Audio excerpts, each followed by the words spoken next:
You're listening to The Standard Angler, and my daddy's the host. All right. Thanks to my wonderful daughter for the introduction. My name is Rick Crawford. I am the host of the Sustainable Angler podcast, which was created to inspire anglers to protect the planet. Really excited about today's episode. I've got Tia Clark, who is the founder of Casual Crabbing with Tia. And we talk about everything from being born and raised in Charleston, and having a lack of access to some of our natural resources, and how her journey eventually led to her finding her purpose and her passion and starting a business, and really about our connection with water and our community. So excited to share that with you. We also dive into some environmental threats, even to our crabbery, if you will, our fishery here in Charleston, and really about working for joy. So this is a super fun interview, and for those interested, you can visit www.thesustainableangler.com, and you can find all sorts of stuff, blog posts, past episodes, merchandise. But what would really help out the show is if you could go to iTunes and leave a review. That helps us to spread the word about the Sustainable Angler. So also wanted to mention that the Sustainable Angler is now available on Charleston's only community-supported radio station. That's Ohm Radio 96.3 FM, airing every Saturdays at 2 p.m. So don't forget to tune in there. Thanks, and hope you enjoyed this episode. Support for the Sustainable Angler podcast comes from Emerger Strategies. Emerger Strategies is a sustainable business consultancy that guides your business on its sustainability journey so you can protect what you love by measuring and improving your company's sustainability performance. To learn more, visit emergerstrategies.com. Yeah, sure. Hi, my name is Tia Clark, and I am the owner, CEO, head crabber at Casual Crabbing with Tia. It is a land-based crabbing experience that happens in downtown Charleston. I am a Charleston native. I grew up in downtown Charleston. All my education happened right in downtown Charleston. I went crabbing 6 years ago for the first time. None of it makes any sense to me. I went back asking family, how is this possible? How is this a thing? I found out, I think that it might just kind of be a little cultural, but that's another story. But I went crabbing 6 years ago, and it changed my life. That one day on the water, getting access to our natural resources and catching and preparing my food for the first time in my life changed every single thing about my life.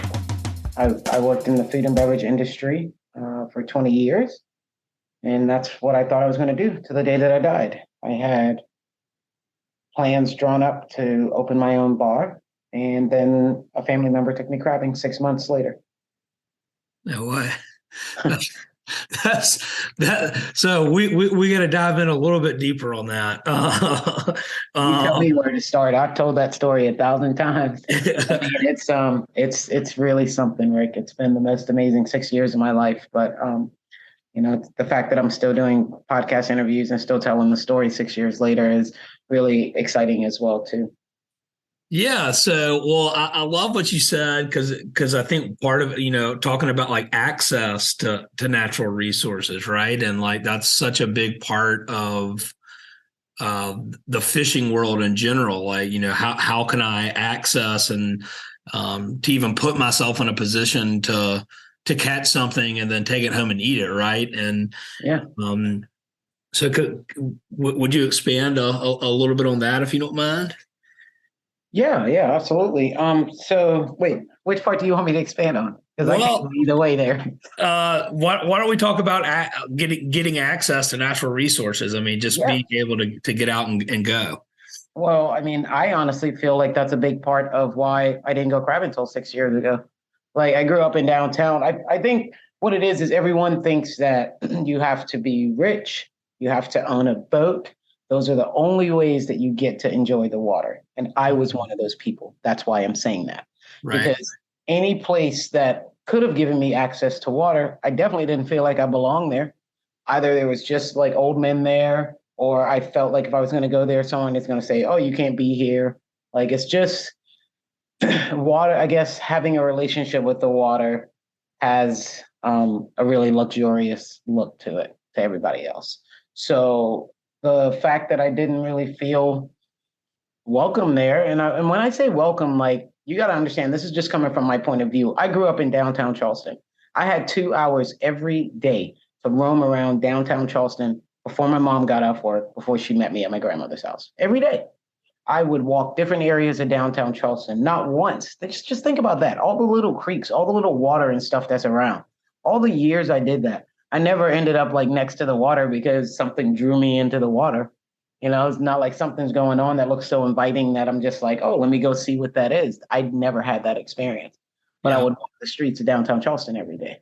So, I managed to think that, you had to get in a car and travel to get to the water. It sounds crazy when I say it out loud, but that is really what I thought. Like I grew up downtown. When I think about the way that my family and I would hear family friends and everybody talk about Mosquito Beach, you would, in my head, being a child, I would have thought you had to take off a week from work, pack up your bags, and get to it from downtown to get to Mosquito Beach. Like when I realized that this was like a day trip, like you could just jump over there in the car and come right back, I was like, what in the world what life have I been living? It's just not the reality that it is for everybody else. My mom worked hard to give me everything that I had and for me to play all the sports I wanted and do all the things that I wanted to do. So, at first I blamed her, but it's not no fault of hers that I didn't get there. I just feel like all of my education is walking distance from the place where I get to give people this crabbing experience every day. My elementary, middle, and high school, maybe a 20-minute walk at longest for one of them. Like it doesn't, for me, that doesn't add up because I'm like, I grow up and meet people and hear people talking about like bowling classes and all these different classes. I'm like, why isn't anybody walking anybody to the water? Like, why anybody just walking kids to the water? Like giving people access, which for me leads into a whole nother thing because there are all these awesome, awesome organizations in town that are doing just amazing things. Most of them are led by people that aren't from here. There's somebody that had a great experience when they were a kid and they feel dedicated to the water. And nothing against these groups and, there are different ways to do stuff. But I feel like being, and I say an outsider because I feel like I'm just into this world now in the last 5 and 6 years, is there are all these like really fancy, elaborate meetings and parties to help people generate money for organizations, which is amazing. I think it's incredible. But I think that there is another piece that we might be missing there because I was almost 40 when I got my water experience or access to it that kind of blew my mind. And it just kind of plummeted me into this stewardship of like, I have to protect the water now. So what if we start giving people experiences at water when they're young? Then you're kind of creating all this organic stewardship. And like as people get older, they're just going to have these relationships with the water and these experiences in their mind every time they see it. Yeah, I think that's super important because like so personally, so I grew up in Savannah, Georgia, and I had access to water and marsh and boats and all that at a fairly early age. But I also, to your point, like growing up and learning how to fish and even go crabbing, that are like core memories that like I would assume similar to you getting introduced to it at a much later age, but it's like those are things that happen that change you and you fall in love with it and you want to protect what you love. I think is sort of the sentiment. Yeah. Well, you'll never forget it. Like while you're telling me that, you're probably thinking about it in your mind right now, whatever experience that was next to the water. Yeah. Like those things stick with you for life. Like think of all the things that have happened in your life Some of them you just can't even remember. But I have people that are 60 and 70 telling me, oh, when I was a kid, my daddy used to take me and do this. And like those things never leave you for your life, ever. Yeah. They help you develop, they help you grow. I felt, I don't know, I wouldn't say duped, but I felt like I was like, how am I living here in this place where people travel for these experiences and not having these experiences, Yeah. Um, but that's even more so of everything happens for a reason, right? Because now that happened to me, and now I've got this mission that like I want to make sure that nobody's 40, close to 40, and just finding the water for the first time here in Charleston. Like for me, that's just stupid, and I don't think that should happen. So, I'm starting to build these relationships and work with these different organizations to kind of help me get to that mission. And one of the really exciting things we're doing right now is there is a grant that we're working with SCORE, the South Carolina Oyster Recycling and Enhancement Program, Department of Natural Resources, NOAA, and I think South Carolina Sea Grant, where we're starting to work with a Title I school out in Ondaw. And these kids are really close to the water, and a lot of them just haven't had the experience. And they put a pop-up greenhouse at that school, and they're actually planting the marsh grass. We went to the school, and we did some RCTs, which are recycled crab traps, where we close them off all the openings and coat them in cement and then line them at the shoreline. And we place those at Cherry Point Landing, where we are going to be crabbing with those kids in like 2 weeks.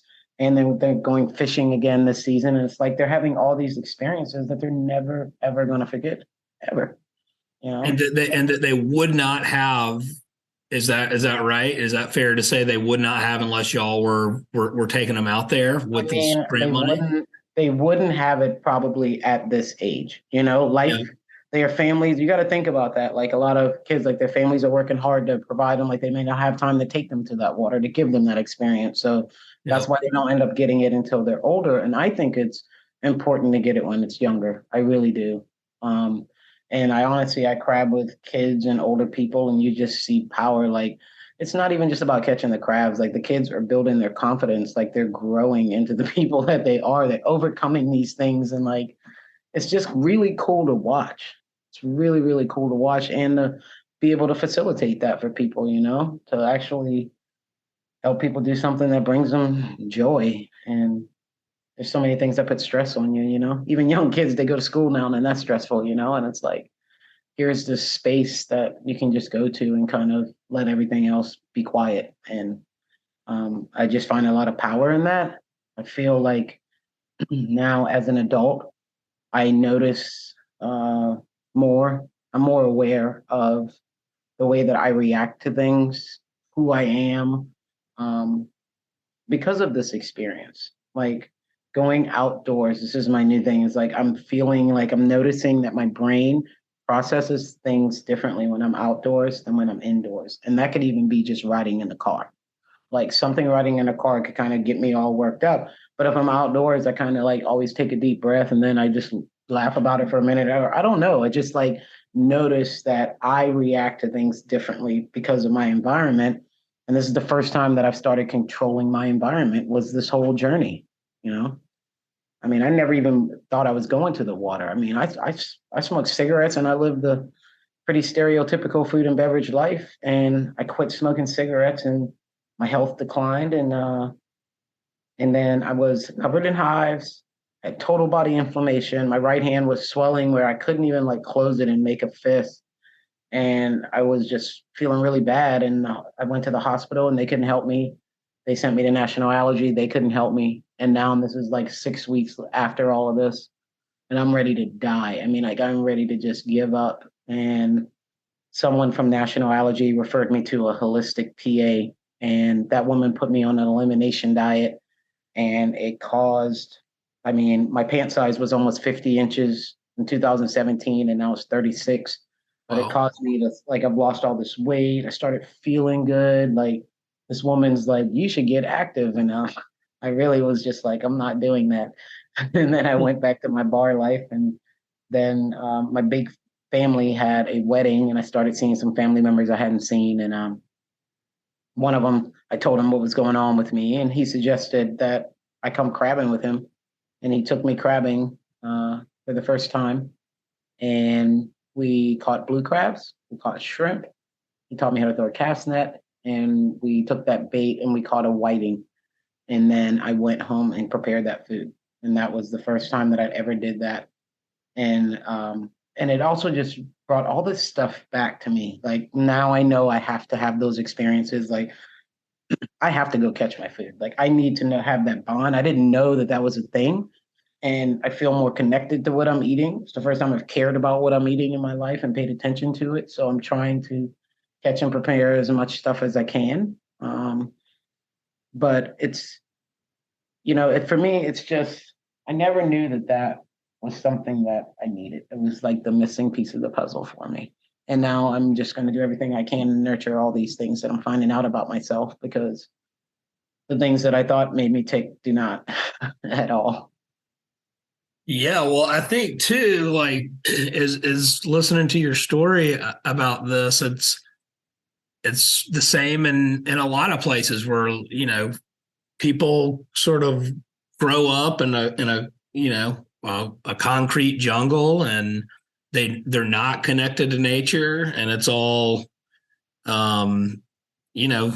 video games and no real idea of what's happening with the seasons and what that means in nature. And Yeah.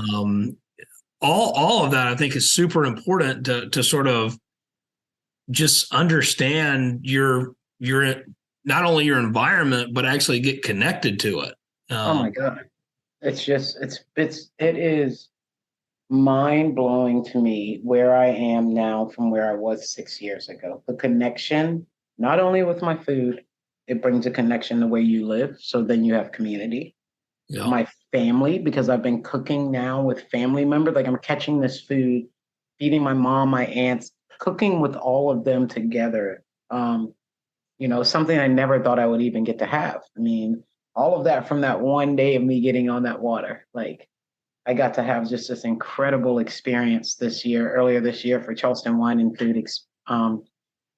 And I got to cook for 60 people with my mom and 3 of my aunts. And it was just, I never in my life thought I'd be cooking with all of them at once anyway. And then here's this thing that I just moved me, because I'm like, all of this is because of me going crabbing and wanting to go outside every day. And so now I'm getting close to my family. I'm joining all these organizations. Like I'm on the board of Charleston Waterkeepers to sustain the Good Catch board with the aquarium. It's just, for me, I can't believe all of this has happened in 6 years. That's awesome. What so let's back up for just a second, because I'm born and raised low country. You have a business that's taking people crabbing. There are probably, I have listeners not only all over this country, but all over the world. What is low country crabbing? Like what are you doing when people come to book a reservation with you? So maybe they understand. With them? Yeah. Well, a lot of people instantly, the first thing they think is we're going out on the boat. There are no boats. We do it the old school way. So crabbing started with this technique called hand lining, where actually it was called necking, and they called it necking because they used to use chicken necks. And so they would tie string around chicken necks, throw it in the water, it's shallow water, and then walk the crab slowly back in and then scoop them up with a net. Well, that's a little advanced now, and there's a clip and there's a string attached to it. So you just clip in whatever bait you're using, throw it out in the water, tie the end of that line onto a cleat or onto the dock, and then you slowly walking this crab up. Now that technique, a lot of people get frustrated. I love it. I mean, it is my favorite way to crab. The other way we crab is we're just taking this 2-ring wire mesh basket, and we're putting weights on the outside, putting bait in the center of that basket, throwing it in the water, letting it hit the bottom, and the sides go down. Crabs come mosey in, and they're eating your bait, and then you just pull on the line and snatch the basket up. Anybody can do that. The necking part, you have to move so smooth that crab has no idea that you are even walking it. See, they'll hang on to the chicken if they're not suspecting that something's going on. But if you're like, bumping hand over hand and moving the line, the crab's just going to let go of it. But you have to have this certain type of finesse. And I like it. It's like a little zen. Sometimes when I'm pulling those lines, I'm not even like really paying attention to what I'm doing. I'm kind of just looking out in the water and kind of just staying in the moment of walking this crab up. And for me, that's a whole dance. Like, not everybody can do it. Like I watch people miss crabs every single day. And then I tell them they miss it. They don't believe me. I go right behind them and pull the line and catch one right there. And they're just like, wait a minute, what just happened? Like I did this magic trick and I'm just telling them like, you don't have the patience. It gets pretty fun though. It's like marriage counseling, I have to really tell people, I said, like somebody's got to have patience. I don't know who that is on your team, but you got to choose wisely when you're choosing your partner. There's a lot of truth to that. Listen, I'm telling you, I had this one couple and it was 4 lines and she was pulling it and she's like, oh, I think I got one. And he comes in and he knocks the crab off. She did have one. And then they switched. And then he had one, and she knocked it off. They went back and forth and did that 4 times in a row. And they looked at each other and said, well, we're made for each other. We know that. Well, there's a couple of things that you just mentioned. So I want to go back to the Charleston wine and food. What dish did y'all cook? Oh, we cooked everything. We cooked red rice, collard greens. I made some devil crab balls. So devil crab, usually the way we do it is we take the blue crab, whole crab, take the shell off, you clean that shell out, pick all the meat, make your mix, and hand stuff it back into those shells.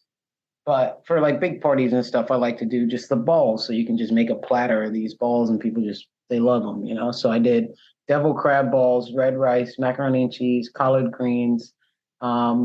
We had 2 types of dessert. Oh, wait, we had fried chicken. I almost forgot about that.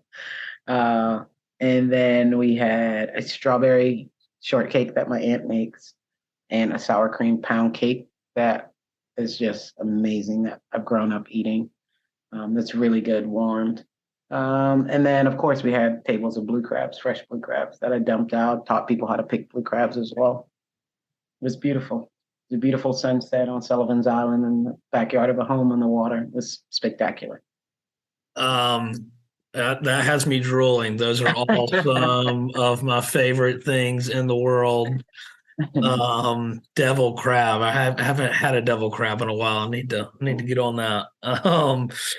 But also something that you said that is, hand lining crabs. I mean, that is a memory that I have that is like super vivid of doing that with my grandparents off a dock. Yeah. It was like, I remember it was always during the summer. So I guess my parents were working or something. And I was going to go spend like a week with them. And that's what we did during the day. And then we'd get, a mess of crabs and boil them for dinner. And that's what we ate for dinner. Yeah, and you just sit around and talk about like community and social. I mean, there's picking blue crab is an art form. Absolutely. But it's also like one of the most enjoyable things to just eat them and talk and pick and maybe wash that down these days with a cold beer or two. But that is it, talking about the connection, but also the community part of it. That is a whole experience. Yeah, it is. I think you have to grow up with that though. Like I deal with people that every day or even the guests, they're like, this was awesome. It was a lot of work, and it's like, that's for us. Like we grew up on that, like me, especially in the Geechee culture, like my family ate a lot of blue crabs, but kids weren't allowed to pick crabs until a certain age because number one, you're going to cut yourself. Number two, you're going to, just waste the money they spend on the crabs because you're a kid. You don't know what you're doing. So in my family's like growing up, that's almost like the first foods that I remember eating was like seafood, and being hand fed seafood. And so for me, it was like a rite of passage because you watch these people pick crabs all the time, and then you're finally old enough to be able to get to that table to pick crabs. So you're like excited. You've been watching people pick it for a long time. So when you have that, it's different than somebody that's visiting here, seeing a blue crab for the first time, catching a dozen, you clean them, and then they go to a restaurant, and then somebody puts it in front of them, and they're like, "What do I do?" Right. And then the next hour, they're like, "I don't know if I did this right." For us, we're like the best day. Yeah. Once again, you start younger. When you start younger, you kind of get that in your head. Like you're talking about that memory with your granddad. Like, I mean, that's just it. Like there's certain things that will stay with you for your lifetime. These interactions are those things. They just happen to be one of those things. And you made a point earlier about like video games and phones, and I always like to touch on the fact that there are no phones when we're crabbing. Like the phones go away. Everybody puts their phones, lock them up in dry bags, and then we crab for 2.5 hours. Me and my crew take all the pictures, and then we airdrop them over to the guests at the end. So we know the pictures they want anyway, but I'm forcing them to put their phones down and get into this experience, regardless if they want to or not. I love that. Something else that you said, which is I have found also to be true, and just fishing is that, like you mentioned, that sort of Zen state that you can get in. Mm-hmm. And like for some people, I surf poorly, but I've definitely never like gotten in like in a barrel or anything or getting barreled. But I've heard about people talk about it like that. And when that happens, when you're inside of a wave, it's big enough to be inside it. And like, everything slows down. The same thing, like if I am, I like to fly fish for redfish on flood tides. And when you get into sort of that zone of like, okay, I see the redfish tailing, I cast to it and I hook up with the fish and I'm connected to it. That whole thing is like in slow motion. In hindsight, you think about it and you're like, because you're not like you were not thinking about anything. Like it's just it's such a Zen thing. I mean, it's amazing. It's just incredible. Like, I'm glad, you know what I mean? I love to hear you describe like your like Zen point like that, because a lot of times I feel crazy because I'm like, wait a minute, I'm almost 40. Like, what am I even talking about? Like when I first started crabbing and the place my cousin took me crabbing to, that's where I went every day for at least a year. It's probably longer than that, but every day I went to that dock. Well, I started seeing a counselor, and I told the counselor because at one point, as I was driving up Sam Rittenberg, and I would almost hit the certain part of it right before I got to Northbridge, my hairs would start standing. It's like I had goosebumps. My hairs would be standing on my arms until I got close. And when I got there, like it would calm down once I was there, but I would get this physical sensation like getting there. I'm like, what is going on with me? You got to understand, like I'm almost 40. I'm thinking, well, something's wrong. Like not, as a kid, it's probably just excitement, adrenaline. To me, I instantly thought, what is wrong? Like something's wrong. This keeps happening to me. Something is wrong, And it's like, I just have no doubt that me having that experience then, like, it's just kind of reliving like my childhood a little bit, because not really even reliving it, but like experiencing like that childlike joy that you get away. It's almost like I forgot what that feeling was like. And it was amazing to just be woken up with it by being next to the water. And I just find so much power in that space. And I think that it's really important for everybody to at least just get a chance. You don't even have to. What if they get out there and they don't like it? That's up to them. But I think they should have a chance to get out there and do it. Right. Yeah. That's kind of what I'm fighting hard for. One last thing is, my work with SCORE and DNR. That came because everybody saw this crab business before me. And that's just because of the way that I was raised and the fact that I thought, well, I didn't graduate with a college degree. I've been in food and beverage this long.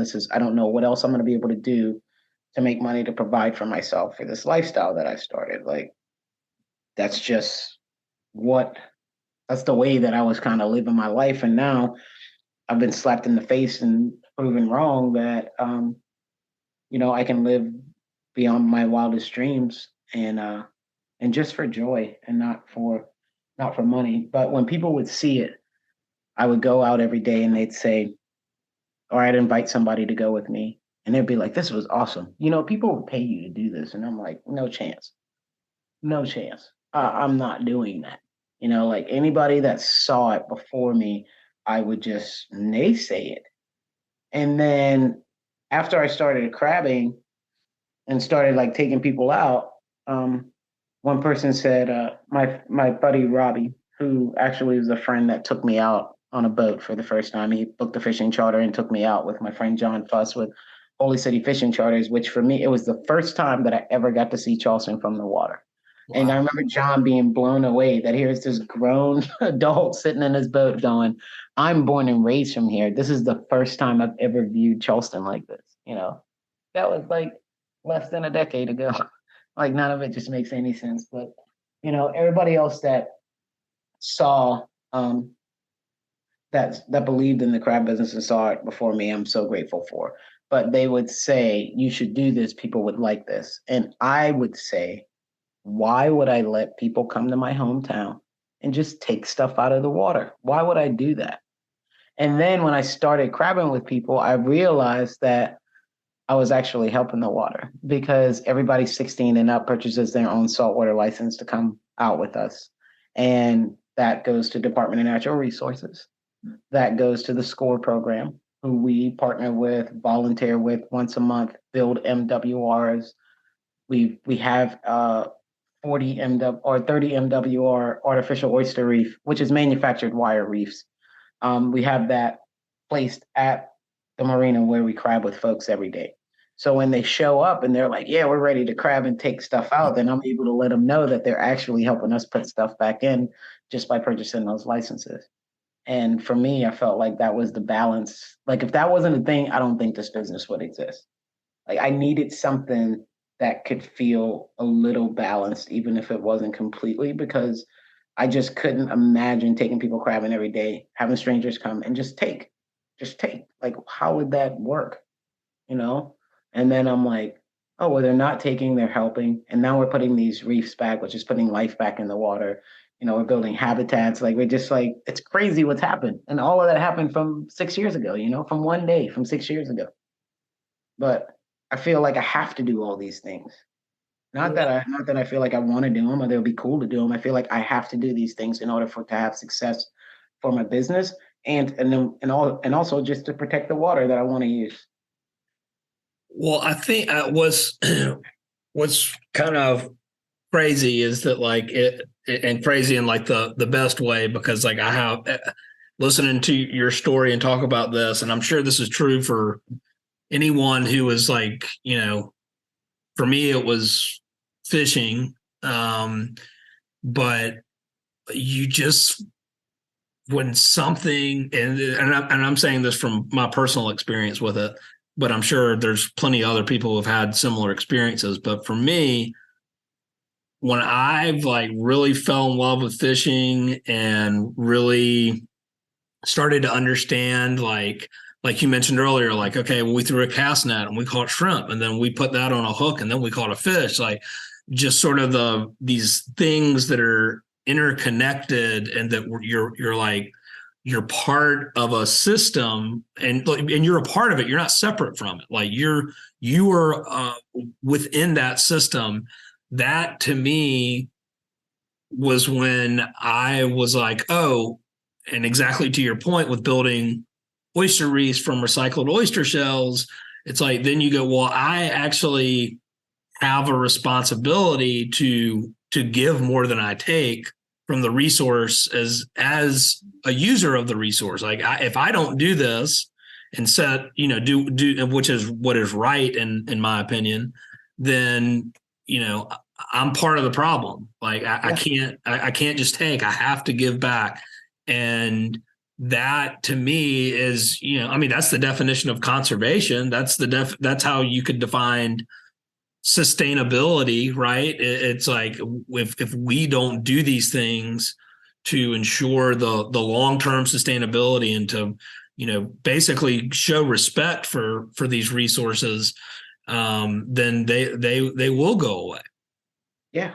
And I love it. I want to crab until the day I die. And I want to make sure that other people do that long after I'm gone. Like I just feel like I don't, like I said, I did this women's talk recently, and my new friend, Miss Barbara Melvin, said this thing about how she sees it as a mission. And I never really thought about it till she said that. And I've been using that word now because I feel like this is a mission. And it was just like, nobody had to even teach me that. Like, you think about that. Like, if I was an adult, or not like if I was adult, like, nobody had to teach me that as an adult. As soon as I got access to this, that I needed to find a way to protect it. Like that just nobody had to tell me that. And that was without me having a relationship with the water. Yep. And I think that is, it's something that you mentioned earlier also, like when you went through that period of like getting goosebumps and like no one had to tell you that, like, you can call it, I mean, I have goosebumps right now. I'm not even joking, but you can call it divine intervention. You can call it intuition, like those. And this is getting a little, this is getting a little deep, but I believe it. Like when you have those experiences and things like that happen, like those are the things that you listen to and follow. And then you innately, you knew like, I've got to give back to this resource. Oh my gosh. Like, and it's not even that, like the ways that I get confirmation are just insane. Like, I keep bringing this up, but I can't because it means something to me. But like last year, we ended up crabbing with a ton of kids. Last summer was the first time that we had all these different summer camps booking us. One day we ended up crabbing with over 20 first and second graders. I was nervous as heck that day. Those kids were so awesome, so well behaved. You would think about getting over 20 some first and second graders anywhere right now, and you'd be like, oh my gosh, well, I better have drinks, I better have snacks. Like, how am I gonna keep these kids together? There was no issue, no behavior issues. Everybody was listening. Those kids were so dialed in. When we got done, the little girl was like, can I live here? And I said, on the dock? She said, yes. And I said, no. I said, you cannot live here. But I said, you live here and you can do this again with your family. And stuff like that for me is like, I was supposed to do that. We were supposed to be there. Me and my crew were supposed to be giving those kids that experience. All these things are supposed to be happening. I don't know why. I didn't 6 years ago. If somebody had told me that, I would have told them, you're drunk, get out of the bar, like you're crazy. But it's just, I get all of these confirmations that this is my mission. And I never thought that I had a mission before. Well, I think, I mean, this is in some ways what I do with companies, but like, I mean, you help them figure out like what is their higher purpose, or like why did if you're talking to it, like why did you start your business, like walking them through and asking those questions. And then through that you find out like, hey, they're really passionate about, it could be a number of things, but if they're passionate about the environmental stuff, then it's like, all right, well then use your business to help protect what you love, and like you could be like you're doing, helping to take people crabbing that goes to DNR, which, by the way, I volunteer with Charleston Waterkeeper and the Sustainability Institute, and that's my favorite program in Charleston is the oyster shell recycling. Like, I mean, it's so cool. It is. I never knew. I mean, also 6 years ago, never knew that. Think of all the oysters. Like now, anytime I go anywhere and I see an oyster restaurant person, I'm like, y'all recycling these shells? Like a crazy person, Like I never knew all these years, all this time. And that's another thing. You got to educate. People don't care about things that they don't know about. Yeah. Unless it affects your life, you do not care about it. I don't care what you say.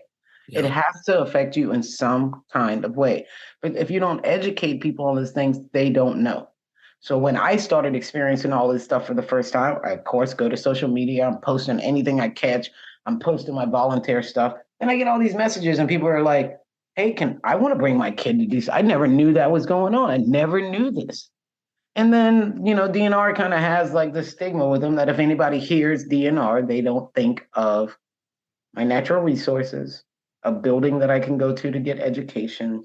They don't think about any of those things. The first thing they think about when you say DNR is the game warden. And that's Yeah. that. Yeah. That's that.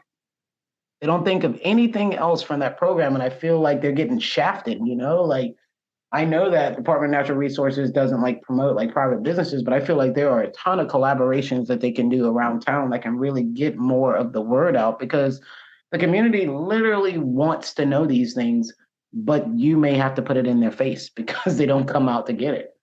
But Yep. when I teach them, when I tell them that, like there are people that are like, oh, my son is fishing every day now because of the time y'all went crabbing. And, anytime I see oysters, I'm always trying to find people that are recycling them. There are people that visit and take my experience that are work and sustainability in the other places that they live. And they're like, can we photograph this reef? This is so cool. Like, I make sure to educate people when they show up there, like just by you being here, this is one thing that you're doing for the place that you're visiting. That's the first thing I tell them before we start crabbing, because I want to thank them for getting the licenses and then let them know that that money isn't just going up in the smoke. Like we're actually using that, to make sure that you guys can come and have this experiences and everybody else here too. And and selfishly as an angler, that rebuilding oyster reefs has a lot of benefits, but it definitely enhances the fishing. It builds habitat and everything from the smallest little critter to the blue crabs to the redfish to the trout. It is such a positive, has such a positive impact on our water, and obviously it cleans the water. Cleans it. Yes, I was going to say filtering. One adult male oyster filters 50 gallons of water a day, just one male oyster. So it's filtering water. It protects the grass line. That where we are, our reef is just April. So just last month was 1 year of that reef being there. I'm there almost every day. I watch the tide come in and come out. Now I stand over there at low tide and you can see how much tall, you can see the mud kind of like slanted up behind the reef. On the left side of it, it just drops down the mud. And I'm like, man, for a year, we didn't even notice all that mud right there. And it just disappeared from that other side. All I keep thinking is we got to put more reefs out. Yeah. we got to extend them further down because the difference that I've seen in 1 year of that stuff being there is insane. I mean, just absolutely insane. That's crazy. Well, tell me, Tia, like what are there some things that because you're out there every day, like whenever I do interviews, I love talking to people who are on the water every day because y'all are the ones who see things, right? Like you're in tune to it. Are there things that you're seeing from, an environmental side of things that are concerning to you at all? Just the amount of trash that I clean up every day. It's really something like it is something. The things that we take out of that water are I show up and I go, oh, okay, let me figure out how to get this out of the water. One day there was an outboard that we took out of the water. What? There was a rope that was a really, really low tide, like a negative tide, and like there was this rope that was kind of tied off on this cleat, and the tide was so low. We were like, oh, maybe we'll finally see what's on that thing because we've been trying to pull on this rope to get it out of the water for like almost a year now. And that thing just doesn't budge. So we're like, well, it's snagged on maybe a beam or something. We don't know because it's close to the dock. And finally, one of my dock hands is over there pulling it, and he's like, oh, I'm starting to move. And then another dock hand goes over, and both of them are pulling on this thing, and they're like, it's moving a little bit, but we can't get it. So I go over. There's three of us pulling on one rope. Finally, we get it up to the surface, and we're like, oh, my God, it's an outboard. And then we just let go because we were like, when we got one look at it, and then we were like, why is there an outboard in this water? We get it. We finally, like, cut the rope, do a little leverage and send it off to the side. One guy climbs up, pulls it down from the side, and me and another person pulls it towards us. We just barely get it up on the dock. But it's sitting there and we're like, yes, we finally did something good. Then all this life comes out of it. Like there's like spider crabs, like oyster crabs, like all this stuff crawling out of it. I'm freaking out trying to shoo all the life back in the water, you know. I'm like, but it's like there's outboards, there is just an unbelievable amount of trash that comes to and fro with that tide every single day. And I just think we need to do better because there's no way that you don't know that, you know, your drinks that you're having, you know, the beer cans and the beer bottles and the, you know, the all the it's always stuff that people are eating and drinking and something that they probably took somewhere, you know, like they brought that there to enjoy when they're enjoying the water. I just think it's everybody just do your own. Do your own job. Like just be responsible for yourself. Yeah. Yeah. Think that that'll do enough. Just clean up after yourself. You know you went out there with all that stuff and you know you didn't put it in the trash. It's in the water. You know, like you want to, and that's the thing is it frustrates me because I feel like it's the people that are going to enjoy the water. Like, yeah, you got the people that go to enjoy the water that do work really hard on conservation and go to protect it. But then there are other people that go to the water that just don't care. And they do go there just for like the take out of it and kind of put trash back in. If I could say anything, I just tell everybody just, you know, really do the right thing. Just do the right thing. I mean, yeah, exactly, and that's what it comes down to. It's just like you know it's not right to throw your trash in the water. Like you know that's not the right thing to do. Nobody should have to tell you that. Right. Nobody should have to tell you that, and you know that. And then for me, I think it's all the trash that we clean up every single day out of that water. Yeah. That is for me is, and I mean that's just I'm on the water every day. I see it all the time. You know, like it's just ridiculous. Honestly, I go there and I said, I don't want to shame people, you know, because I don't know where to come from, but I did say I was going to start this thread where every day I go and I just take pictures of the trash that I clean out of the water and just take pictures and just put it up. And that's it. Just every single day, just put up the trash that we took out of the water. Yeah. Well, I think, I agree. I mean, you know, shaming people, I don't think it's the right thing, but leading by example and doing the right thing, like, you know, those are just things that everyone should be doing, but they're not, unfortunately. But I do think that some things that I have done, just for anyone listening is, you know, like I don't leave my house without a reusable water bottle, you know, like, and like just little things where it's just like everyday things where it's just like, okay, like I keep extra reusable coffee mugs in my car. Like, so if you know, hey, I got to go grab a cup of coffee. Like, hey, I just, you know, just, there are these just little everyday things that you can do that would prevent you from even having the need for, I mean, some of the stuff, you know, you're going to buy a Coke, you're going to buy a beer, whatever, like, you know, that's fine, but take it with you and recycle it. Just clean up after yourself. Right. I mean, it ain't really, we're not reinventing the wheel. I'm not trying to beat anybody over the head, but just pack it in and pack it out. If you take it there, take it back with you. Just be accountable, you know? And for me, that is just one of the biggest issues that I see there every day. Well, what are some of the, because I want to make sure that I'm not taking too much of your time, Tia, but oh, you're good. This whole conversation has been really, to me, as I'm saying this on the fly as I go, but it's really been a conversation about like finding your purpose and like following your passion, even though it may have been introduced later. And there's, I'm sure, a whole nother conversation of why there isn't access, and we touched on it some, but overall, I mean, what are some of the things that give you hope or keep you inspired to want to continue to do what you do? Oh, that's super easy. It is the fact that I know now that I get to work for joy. I've been saying this a lot, but that's just a takeaway for me because I never knew that work could feel like the way that it feels. Mhm.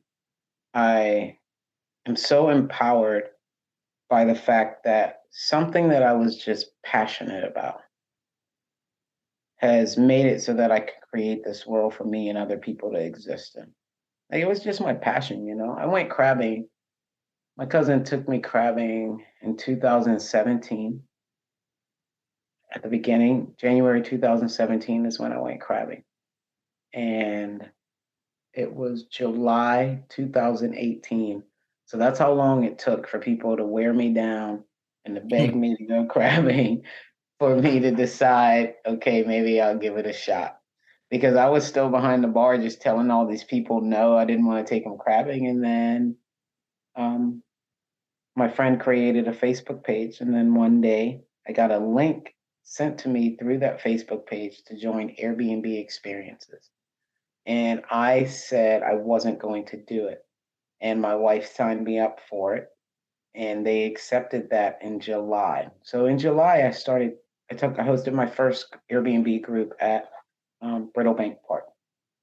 And I think I had maybe hosted about 50, 60 people from July, maybe about 50 people from July to November of 2018.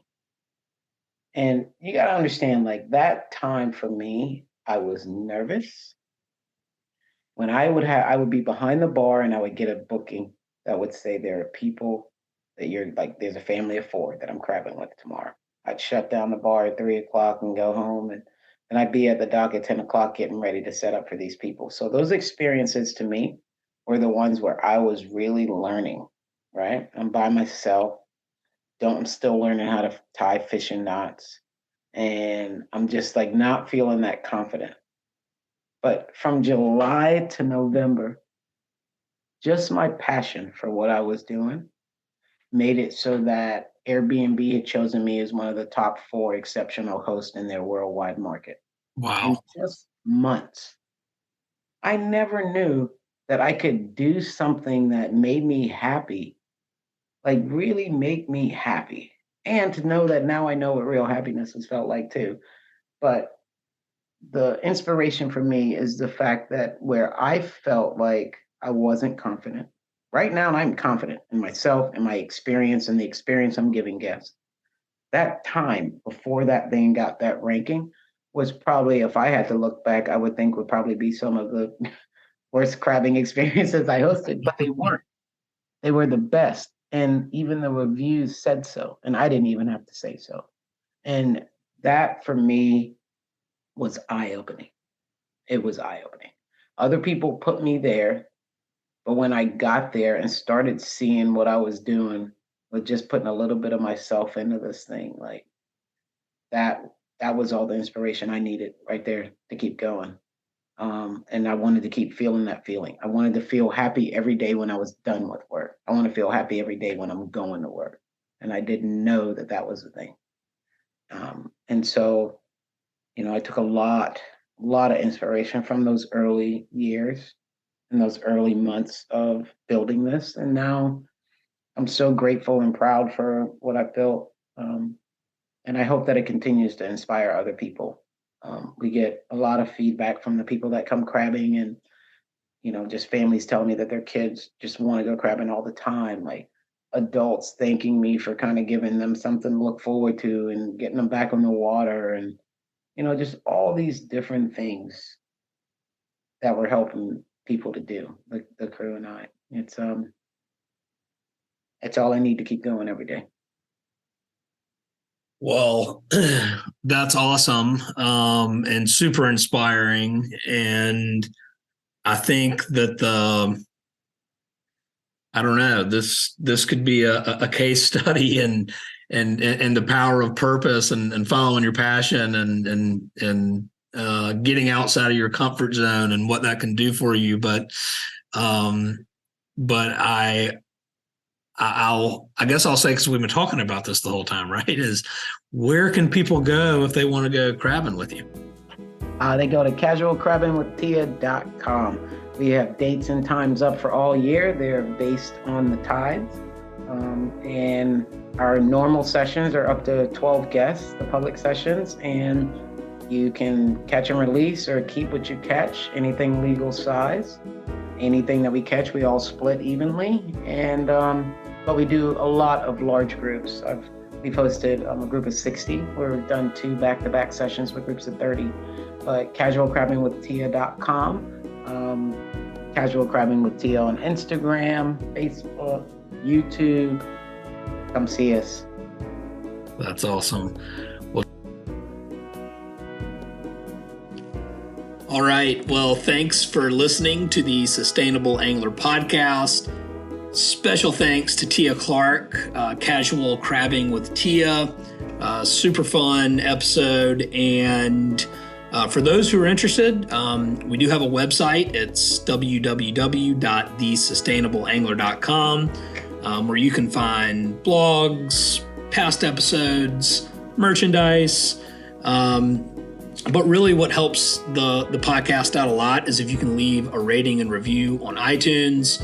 That helps to get us in front of more listeners so that we can continue to inspire anglers to protect the planet. Thanks for listening.